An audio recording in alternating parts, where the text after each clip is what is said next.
This video is part 3 of 6 of the Minecraft's Forgotten Game Mode series. So if you haven't seen the previous parts already, I would highly recommend you go back and watch those first. Click the I button on the top right of the screen or the playlist link down in the description. Search and Destroy, Minecraft's Forgotten Game Mode, has been alive for nearly 9 years. And throughout the game's history, it has migrated from server to server, constantly evolving and changing as time passed. Last time, we explored its lifetime on the Fridge network, BajanCanadian's personal Minecraft server, a short but eventful part of Search and Destroy's vast history.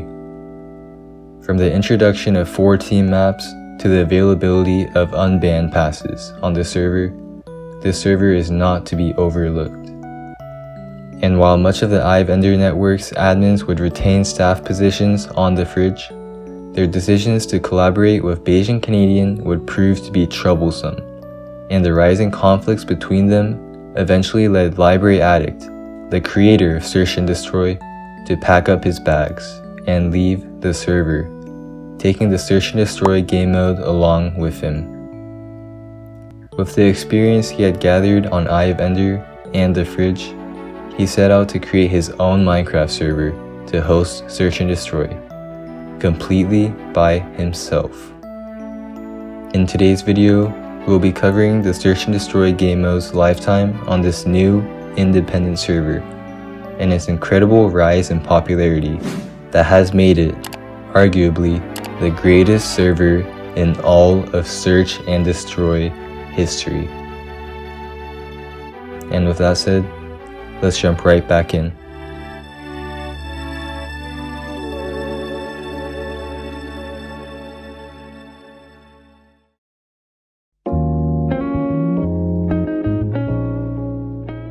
After his time on the Fridge, libraryaddict finally decided that enough was enough. He was going to create his own independent server, where he would be free from any restrictions from his previous bosses, because here, he was his own boss. On August 23rd, 2013, shortly after his departure from the Fridge, Red Warfare was officially opened, and it proved to be a great success. Hooked onto the Search and Destroy game mode, much of the original community made the migration once more onto a new server. And with his newfound freedom, libraryaddict would quickly get to work and went hard on the development, and new game modes, Search and Destroy updates, and fun community events became more frequent than ever. And his hard work paid off. Still retaining much of his veteran players, the server's player base continued to grow and grow, thanks to the help of many big YouTubers such as AntVenom, TBNR Frags, and Jerome ASF, who made videos on both Search and Destroy and the various new and original game modes libraryaddict had developed. It was only thanks to libraryaddict's hard work and dedication that Red Warfare was able to reach even higher player counts than ever seen before on any other server in Search and Destroy history. At its peak, Red Warfare reached an average of 500 players on the server at a time, which was almost double the peak player counts seen on the previous servers he had worked for. Hell, they even had to expand the size of Search and Destroy lobbies from an already massive 100 players to an astounding 150 players, with up to 75 people per team. As I mentioned previously, rapid improvements were also made to the Search and Destroy game mode during his time on Red Warfare. Libraryaddict and newly hired staff members such as King Lewis, Smallland47, Nightwolfie, and many others were much more adamant about listening to community feedback about the game, and this new independent server saw many more community contributions being accepted, such as kit ideas, maps, and balance suggestions. Perhaps most notably was the long-awaited removal of stake buy signs.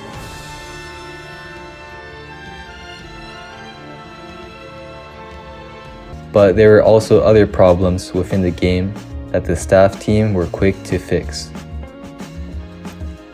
One such example was the nerf made to the infamous Burst plus Medic combo.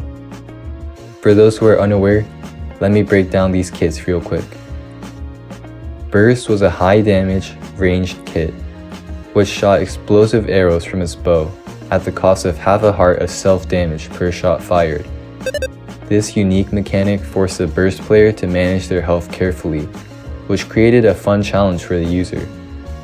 But when paired with a medic, which can provide a constant stream of healing with his healing wand, the Burst no longer has to worry about conserving his health, as a pocket medic could keep them at full health at all times, allowing them to constantly fire their bow and unleash hell and pain and suffering onto their enemies. Burst was already one of the best ranged kits in the game by itself, thanks to his high armor and high damage explosive shots, and this combo would enable this kit to output absurd amounts of damage. It completely dominated lobbies in previous iterations of the game mode, on the fridge and iVendor. However, in Red Warfare, the people's cries were finally heard, and the healing burst would receive from medics would be reduced severely, ending the combo's reign of terror in Search and Destroy. I could go on and on about all of the broken combos in the game, but since the list is so extensive, I might have to save it for another video.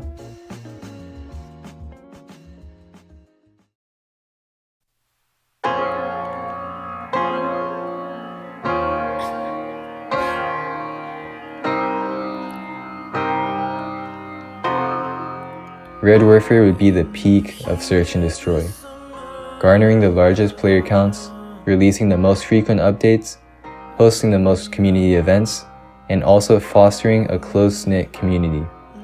Originally unified by their love for the Search and Destroy game mode, but held together by the new friendships they had made during Red Warfare's lifespan. As you will come to notice in the subsequent parts of this series, the emphasis on community in Search and Destroy will become increasingly important for the vitality of the game mode deeper into the game mode's history, and I believe it was on Red Warfare where this crucial establishment of community really occurred.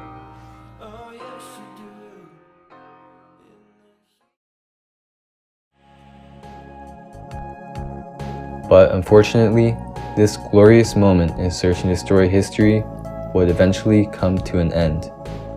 As winter of 2014 came, about 1.5 years after the server's release, the longest time Search and Destroy has ever existed on the server by far, player counts were getting lower and lower.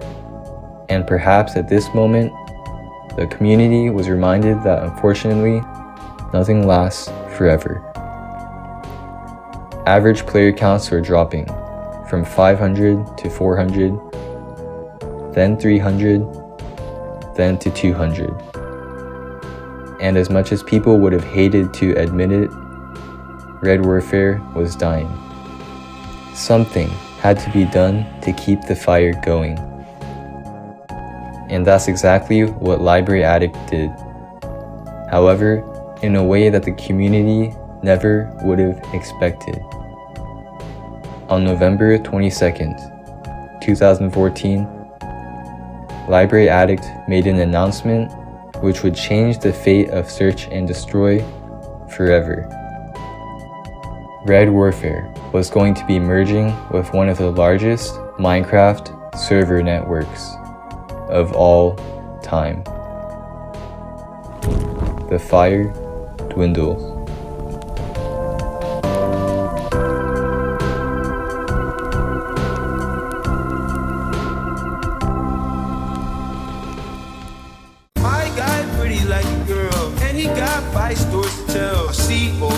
Like a dove, see on both sides like like spells. Swimming like blue water, eating like I'm underworld. Hide my tattoos in Shibuya. Police think I'm out the underworld. 12 treat a nigga like a 12. It's really you.